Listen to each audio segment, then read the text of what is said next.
जेव्हा आपण लेन्स लावतो तर लेन्स लावायच्या टायमाला टिश्यूचा फरक ते मी आधी सांगते तुला. ठीक आहे.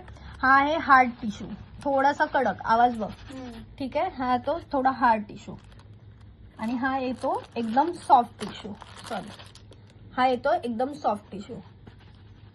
दोघांच्या आवाजामध्ये ह्याचा करकरीत आवाज येतो, ह्याचा थोडा सॉफ्ट आवाज होतो. ठीक आहे. हे जे सॉफ्ट टिश्यू असतात, जेव्हा आपण लेन्स लावतो मॉडेलला किंवा आपल्या क्लायंट्सला, तेव्हा आपल्याला हा सॉफ्ट वाला टिश्यू यूज करायचा नाही आहे.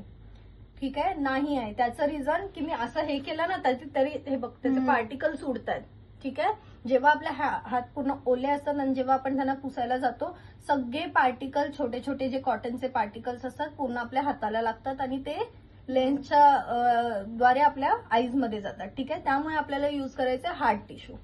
ठीक आहे. आता तू लेन्स लावायच्या टायमाला हात जेव्हा तुझे ओले असणार तेव्हा तू ह्या टिश्यूला हे पुसलंय बघ, ह्याचे पार्टिकल्स खूप कमी निघतात, निघतच आहेत मोस्टली जेवढे ह्याचे निघते. ह्यालावरती तू जेव्हा हात पुसणार तेव्हा तुझ्या हाताला पार्टिकल्स लागणार नाही, ह्याचे पार्टिकल्स लागणार. ह्याचे पार्टिकल डायरेक्ट आईज मध्ये जाणार, ह्याचे जाणार नाही. ठीक आहे. त्यामुळे लेन्स लावताना नेहमी हार्ड टिश्यू ठेवायचा, सॉफ्ट टिश्यू ठेवायचा नाही.